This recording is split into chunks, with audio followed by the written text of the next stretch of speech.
Akbar. Matikan biar satu agak AC yang nggak besar, matikan, udah mati ya.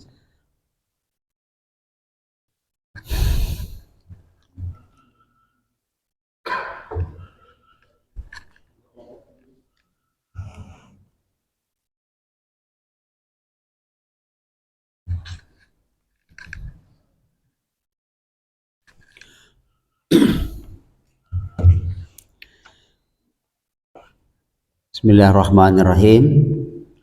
Assalamualaikum warahmatullahi wabarakatuh. Alhamdulillahirabbil alamin. Wa bihi nasta'in ala umur dunya waddin. Wassalatu wassalamu ala asyrafil anbiya'i wal mursalin sayyidina Muhammadin wa ala alihi wa ashabihi ajmain. Yang kita hormati Pak Rektor serta pimpinan dan seluruh keluarga besar Universitas Cangkuning, bersyukur kita kepada Allah Subhanahu wa taala masih dalam keadaan sehat walafiat dan tetap dalam keadaan bersemangat. Umur boleh panjang, ya, tenaga boleh berkurang, tapi semangat tak boleh berkurang, harus tetap ada. Karena itulah yang dikatakan hidup. Dalam Al-Quran disebutkan bahwa ternyata memang hidup ini adalah pilihan. Wahdahun najdain, ya, man syaa fal yu'min wa man syaa fal yakfur. Jadi ada iman, ada kufur. Mau apa, pilihannya ada pada kita. Itu sudah menjadi qudratullah seperti itu. Kalau tidak seperti itu, maka tidak ada alasan Allah untuk menghukum, tidak ada alasan Allah untuk memasukkan ke neraka atau ke surga.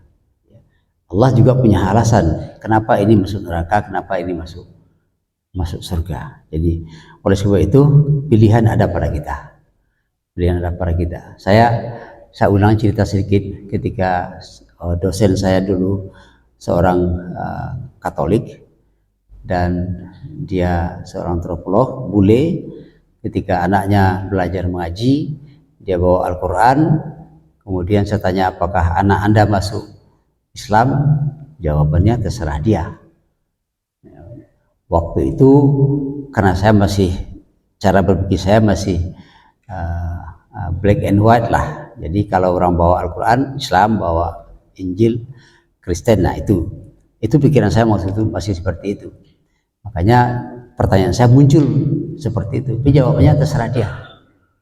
Terserah dia. Jadi saya tanyakan, kenapa kok terserah dia? Katanya, saya sudah pelajari semua kitab suci. Satu-satunya kitab suci yang masuk akal saya Al-Quran. Nah, tugas saya sebagai orang tua memperkenalkan kepada anak saya kitab suci yang masuk akal itu. Persoalan dia masuk Islam atau tidak itu bukan urusan saya, itu urusan dia, pilihan dia. Jadi luar biasa itu. Nah, dalam agama juga seperti itu. Dalam Al-Quran, dalam surat Amal apa itu? Fajar kalau nggak salah, Asyam, dikatakan fa'alhamaha fujuraha wa taqwaha. Di hati manusia itu ada fujurnya, durhakanya, ada takwanya. Nah, pilihan ada pada kita. Jadi memang ternyata hidup itu adalah pilihan. Ya, kita akan bicara tentang ilmu dan budi pekerti, akhlak dalam kehidupan, dan itu juga semuanya ternyata adalah pilihan. Pilihan yang tepat itu dilakukan, hanya bisa dilakukan oleh orang yang cerdas. Pilihan yang tepat itu. Nah, orang cerdas itu siapa? Orang cerdas itu adalah orang yang selalu dalam keadaan belajar. Kenapa pilihan tepat itu ada pada orang cerdas? Karena dia punya alasan kenapa ini dipilihnya. Kalau dia punya alasan kenapa ini dipilih, ada latar belakangnya. Sama ketika saya kepada mahasiswa, terutama yang calon-calon doktor menulis disertasi, yang saya tanya dulu pertama itu apa? Kenapa judul Anda ini? Ada apa dengan ini? Kenapa Anda pilih? Kenapa tidak yang lain? Kalau Anda pilih ini, akibatnya apa? Itu namanya latar belakang masalah itu. Oh, karena begini. Jadi orang cerdas memilih dengan alasan, bukan dengan kesenangan atau dengan kesukaan. Minggu lalu sudah kita katakan bahwa sekarang kebenaran itu sudah sepertinya ada kebenaran sekarang yang berubah dari kebenaran yang dulu, yang disebut dengan kebenaran baru. Ya, kebenaran baru itu yang sebuah kebenaran yang sebenarnya bukanlah kebenaran. Apa? Kalau kebenaran yang sebenar-benarnya itu ukurannya adalah norma, ukurannya adalah nilai. Sekarang kebenaran itu ukurannya apa? Berubah menjadi kebiasaan. Itu yang terjadi. Nah, kebiasaan itu kalau kebiasaannya baik, iya, kalau kebiasaannya buruk, berubah. Makanya dalam ayat yang kemarin kita katakan dalam surah Al-Anbiya, wa in tuti' man aktsara fil ardi liyudillu ka an sabilillah. Kalau kalian ikuti kebanyakan orang di dunia ini, kalian akan sesat. Kenapa kalian sesat?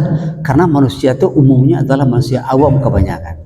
Orang yang banyak itu bukan ukuran kebenaran. Gimana demokrasi? Demokrasi itu sekarang ya, demokrasi sekarang, demokrasi dulu kan tidak. Dalam sejarah demokrasi di Aten itu kan yang hadir itu adalah orang-orang terpilih. Ya, makanya dalam kajian siasat syariah oleh Al-Mawardi itu majelis Ahlul Halli wal Aqdi itu adalah orang-orang terpilih yang memilih. Orang-orang terpilih. Makanya lagi-lagi pilihan-pilihan. Oleh sebab itu maka dikatakan tadi, kenapa orang cerdas, pilihan orang cerdas yang tepat? Karena orang cerdas itu memilih dengan alasan. Di Inggris itu pemilu itu sebelum Perang Dunia. Kalau mereka pemilihan itu beda suara orang terpelajar dengan tidak terpelajar berbeda. Orang yang terpelajar suaranya 2, yang tidak terpelajar suaranya 1.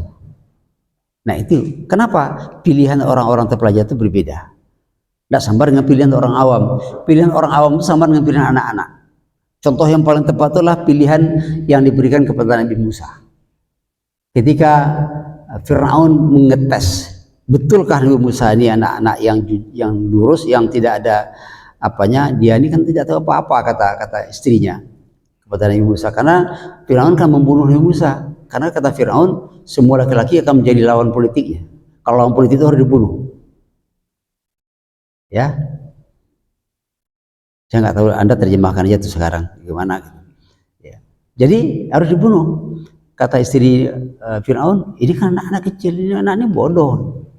Nah, coba dites, kasih kue, kasih bara. Nah, Nabi Musa yang dipilihnya yang menarik dalam pandangan matanya, bukan dalam pandangan pikirannya. Dipilihnya bara, dimakannya. Makanya Nabi Musa teloh kalau bicara, karena terbakar itu. Nah, oleh sebab itu hidup kita adalah pilihan, dan pilihan kita tidak mau pilihan kita pilihan yang tidak tepat. Pilihan yang tepat itu dilakukan oleh orang yang cerdas, dan orang cerdas itu orang yang selalu dalam keadaan belajar. Jadi ada pembelajar seumur hidup, itu salah satu makna yang terdapat dalam sifat Nabi Fatona. Nah, sekarang bagaimana? Kalau kita lihat kondisi sekarang ini, itu persis seperti hadis yang pernah disampaikan oleh Nabi 14 abad yang silam. Dalam hadis sahih, Nabi kan mengatakan begini, saya ati'alan nas sanawat, ya, al-khuda'at. Nanti akan ada masa-masa, tahun-tahun banyak sekali terjadi tipuan-tipuan, kecurangan-kecurangan, ya, banyak, dan itu terjadi pada masa itu, kata Nabi. Yang pertama apa? Yusaddiquna fihal kadhib wa yukadzibuna fiha shadiq. Ada satu masa, nanti akan terjadi satu masa yang dibenarkan itu pembohong. Orang bohong yang dibenarkan, dan orang benar dituduh bohong.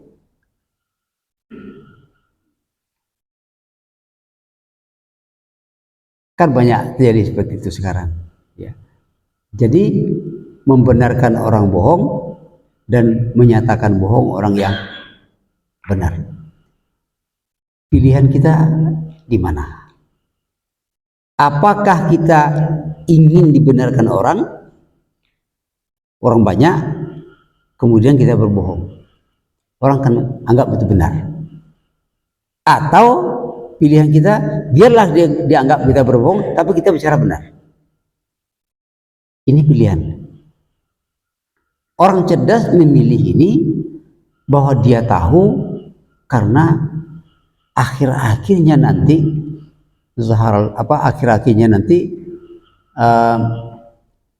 idza ja'al haq wa zahaqal batil innal batila kana zahuqa.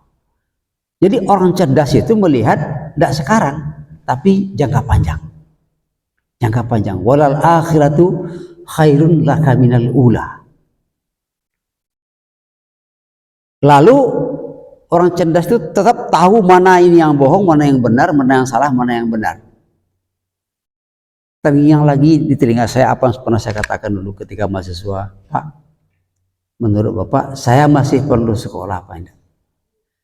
Saya masih perlu belajar apa tidak? Padahal dia baru saja selesai kuliah dengan saya. Kalau saya apa kan tersinggung saya tuh, ya.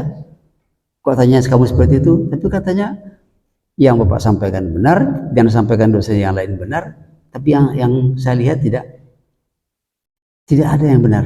Lalu apa? Pilihan ada pada kamu, saya bilang. Kamu harus terus belajar. Kenapa? Supaya tahu mana yang benar, mana yang salah. Nah, tegaklah dalam yang benar itu, walaupun orang di sekitar kamu tidak menegakkan itu. Itu berasal daripada Hasan al-Banna, tokoh Ikhwanul Muslimin yang terkenal di Mesir itu. Jadi sekarang zamannya seperti itu. Kita mau apa? Membenarkan yang bohong, kita dapat promosi jabatan misalnya. Misalnya apa? Sudah jelas ini yang dipromosikan orang tidak benar nih, karena dia punya power, punya kekuatan, punya segala macam. Lalu kita dukung, kita dapat bagian. Atau kita katakan tidak bisa, ini tidak benar. Kita nggak ikut, kita nggak dapat. Nah, saya dalam sebuah tidak masuk dalam kompetisi, tapi akan masuk ke dalam kompetisi. Jadi suatu ketika saya dalam kompetisi itu mengundurkan diri, ya, saya katakan mengalah. Lalu ada kata kawan, bang kok mundur? Saya jawab, saya tidak mundur, tapi saya mengalah. Kalau mengalah ya kalah bang, kalah terus. Saya jawab, saya tidak kalah. Kenapa enggak kalah? Saya menang. Apa? Saya menang melawan godaan supaya saya mengingkari kata hati saya. Kata hati saya, kamu jangan ikut di sini. Kenapa? Ada kepentingan yang lebih besar. Kalau kamu ikut, akan terjadi perpecahan. Akan terjadi hal-hal yang mudarat untuk, katakanlah untuk lembaga. Kata hati saya, kamu harus tempatkan kepentingan bersama daripada kepentingan pribadi. Saya mengalah. Kata hati saya mengatakan demikian. Tapi kata nafsu saya tidak maju. Tidak peduli orang mau pecah belah, mau apa, tidak peduli saya. Pokoknya saya dapat. Saya lawan itu, kemudian saya mengalah, mengundurkan diri. Anda mengatakan saya kalah, saya mengatakan saya menang. Kenapa Pak? Menang. Karena saya menang melawan godaan kepada nafsu saya sendiri. Itu kan, oh kalau begitu tidak banyak orang begitu, ya tidak banyak, tidak apa-apa. Karena itu, nyatanya apa? Kita menjadi merasa nyaman gitu. Jadi zaman sekarang sudah ada, nampak seperti ini. Jadi yukadibu fihal sadiq wa yu'tamanu fihal khain. Tadi orang yang pembohong dibenarkan, orang yang benar dikatakan bohong. Kemudian wa yu'tamanu fihal khain, yang diberi amanah itu pengkhianat, dipercayai orang yang khianat, kemudian apa? Dikhianati orang yang dipercayai, orang yang punya yang amanah. Itu akan ternyata pada nanti saatnya, kata Nabi, ternyata kita berada pada masa yang dikatakan oleh Nabi itu. Khianat, pengkhianat kita beri kepercayaan, bahkan kita mau berkhusumat dengan saudara kita sendiri. Nah, dalam Al-Quran diingatkan oleh Allah, wala takun lil khainina hasima. Itu tegas sekali kata Allah. Jangan kalian sampai berkhusumat dengan sahabat, dengan saudaramu sendiri gara-gara menolong orang pengkhianat. Nah, sekarang banyak terjadi orang pengkhianat yang dibantu gara-gara kemudian kita bertengkar dengan, bahkan berkelahi dengan saudara kita sendiri. Itu terjadi sekarang. Kemudian wayantiku fiha ruwaibidah. Nah, ini yang menarik lagi. Kata Nabi, pada zaman itu nanti yang bicara itu pada ruwaibidah. Ruwaibidah itu siapa? Nah, sahabat bertanya, qila wa ruwaibidah ya Rasulullah. Siapa itu ruwaibidah? Kata beliau, ar-rajul at-tafah yang yatakallamu fi amril amah. Orang bodoh yang bicara tentang persoalan-persoalan umat. Banyak sekali, asal ngomong. Ya. Ada nggak orang dokter yang bodoh? Rupanya ada. Kemana-mana pergi dia dokter segala macam, tapi isi omongannya tidak berisi sama sekali. Itu dokter bodoh. Doktoran. Makanya saya pernah nulis puisi, jangan sebut saya profesor. Kenapa? Tapi kepada para itu tidak saya kirim karena baru-baru rektor, profesor kan. Pada para rektor kita. Kenapa? Kita setengah mati mengurus supaya jadi profesor. Orang sekolah aja tidak tamat jadi profesor pula. Tadi muntah apa? Lalu ngomong pula, saya profesor begini. Itu yang terjadi. Nah, sekarang Anda akan mana? Wa antuti man aktsara fil ardi liyudilluka. Kalau kalian ikuti orang kebanyakan di bumi ini, mereka akan menyesatkanmu. Kenapa? Karena manusia di bumi ini banyak orang-orang yang dulu kita katakan menurut teori Ibnu Rushd, apalah manusia yang disebut dengan ahlul mau'izah. Ahlul mau'izah itu kelompok orang awam yang dia mengukur benar itu bukan kebenaran, bukan dengan nilai, tapi dengan kemana kecenderungan orang. Itu orang awam. Nah, kalau itu kita ikuti, kita akan sesat. Kenapa? Orang awam itu melakukan segala sesuatu berdasarkan keinginannya, berdasarkan tarikan-tarikan seleranya. Maka kalau kita ikuti, kamu akan sesat, kata Allah. Oleh sebab itu apa? Qul amantu billah tsumastaqim. Ketika kondisi negeri seperti ini sekarang, sudah jelas bohong tapi diikut, sudah jelas orangnya amanah tapi tidak diberi amanah. Lalu apa? Nabi mengatakan, percayalah dengan Allah, istiqamah aja di situ. Nah, ini pilihan. Kita katakan, ini pilihan. Anda pilih mana? Anda pilih yang mana? Bapak dan saudara-saudara sekalian, kita menjadi orang kampus adalah orang yang selalu dituntun oleh ilmu pengetahuan. Harusnya begitu. Dan memang harusnya seperti itu. Karena untuk apa kita sekolah? Untuk apa kita pelajari ilmu dengan menempuh jenjang pendidikan yang begitu? Kadang-kadang rumit, kadang-kadang letih.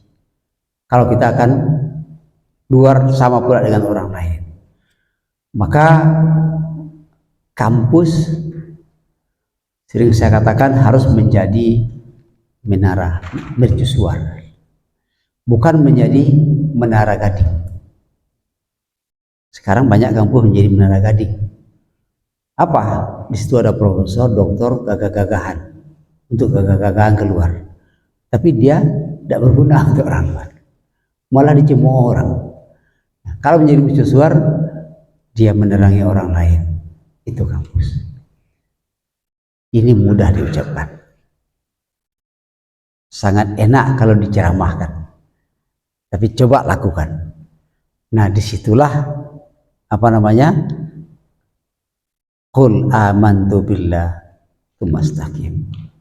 Hadis ini, ya, hadis ini seakan-akan Nabi mengatakan kepada sahabat dan selanjutnya untuk kita, kalian nanti ibarat belayar, kalian akan sampai nanti pada suatu masa yang kiri kanan atas bawah muka belakang gelombang, badai, petir, topan menghantam terus menerus. Apa yang harus kalian lakukan? Kita katakan, tetaplah nakhoda, pegang kemudi, tetaplah kru berada pada tempat masing-masing mendayung sambat, pegang teguh aturan yang ada, kapal akan selamat menempuh tujuan. Tapi ada orang mengatakan begini, kan Nabi sudah prediksi, Pak, kalau zaman ini akan seperti sekarang. Ya untuk apa lagi, biar aja kita ikuti aja. Nah, kalau diikuti ya kita, kata Nabi tadi, akan tenggelamlah semua. Kalau bahasa orang kampung saya, artinya karam sekampung. Ya. Karam satu kampung. Saya dengan Pak Edi pernah jadi satu tim di sebuah tim sel. Jadi ketika sudah mentes orang dengan serius, dengan jujur, dan ada orang-orang tertentu yang nilainya tinggi, tapi ada permintaan tertentu supaya ada yang nilainya enggak tinggi dinaikkan untuk menjadi tinggi. Itu pilihan. Pak Edi masih ingat itu. Malah dititip pesan dari yang maha tinggi supaya ini, saya yang paling senior, yang tua gitu, sempat emosi. Kenapa? Orang yang ikut tes itu ada yang dari Pulau Guntung sana, ada yang dari dalam Meranti sana, ditinggalkannya anak istrinya, dia sungguh-sungguh mengikuti tes. Apakah akan digeser? Padahal nilainya tinggi. Dia tidak mau, betul-betul tidak mau, prinsip. Maka sempat saya katakan, jangan kalian kira kalian dari kata itu hebat semua, kami juga di sini juga ada yang hebat. Kalau enggak, kalian turun langsung ke sini, kalian tes sendiri, lakukan sendiri. Keras seperti itu. Tapi itu menjadi perjuangan yang apa? Yang paling berat apa? Saya buka aja sini, apa-apa, saya buka aja. Di arena MTQ itu terjadi. Disuruh kita ada pesanan begini. Saya katakan saya tidak mau. Oh, ini pesan dari Bapak ini, Pak. Suruh dari sini Bapak, ngadap saya. Ini tidak mungkin ngadap saya. Tapi akibatnya apa? Saya hampir pingsan menahan perasaan itu. Saya menghindar sebuah ruangan, waktu itu UAS ikut dalam tim itu. Pak, katanya, pulanglah kita. Dibawanya saya ke hotel waktu itu. Kenapa? Bertentangan dengan batin. Nah, orang seperti Bapak ini, kata sebagai kawan, ya kalah terus, gak ada apa-apa. Saya tidak pernah kalah. Saya tidak pernah kalah. Biar menjadi orang asing sendiri. Tetapi itu tadi, mikir kan, kalau gini, untungnya begini nih, ini bagaimana? Hidup adalah pilihan, dan kita harus melakukan pilihan yang cerdas, artinya kita harus cerdas. Untuk menjadi orang cerdas, tidak berhenti belajar. Dan untuk belajar, jangan satu pelajaran saja. Ya, makanya Allah mengatakan orang cerdas itu memanggilnya dengan ibadi. Wabashir ibadi alladzina yastami'una al-qawla wa yattabi'una ahsanah ulaika alladzina hadahumullah wa ulaika hum ulul albab. Orang cerdas itu orang yang terhadap pembelajar. Orang pembelajar itu suka mendengar kemana-mana, mendengar ke sana, mendengar ke sini, belajar ke sana, belajar ke sini. Mengapa? Wa yattabi'una ahsanah, diambil yang terbaik itu dan diamalkan. Maka pilihlah yang terbaik itu. Makanya kalau kita lihat tokoh-tokoh kita, ulama-ulama kita dulu, dia tidak belajar hanya kepada satu orang tertentu saja. Dia tidak hanya belajar kepada satu aliran saja, dia belajar kemana-mana. Sekolah ke sini, pesantren ke sini, segala macam. Imam Malik itu gurunya 600 orang. Imam Malik. Padahal beliau itu adalah golongan tabi'in. 300 orang gurunya dari sahabat. Tahulah kita sahabat. Yang dekat dengan Nabi, tahu dengan Nabi, 600 orang daripada tabi'in. Begitu dia belajar, tidak merasa bahwa dia sudah tahu semua. Ketika dia ajukan pertanyaan orang 33 pertanyaan, jawabnya sama satu. Yang lain saya belum tahu. Sekarang ada pengajian. Begitu mengaji di depan dia, lalu langsung dicuci kepala jemaah. Bapak-bapak, ibu-ibu, kalau ikut mengaji dengan saya, jangan lagi mengaji yang lain. Nanti sesat lagi. Orang yang baru masuk, kalau begitu sesat semua itu.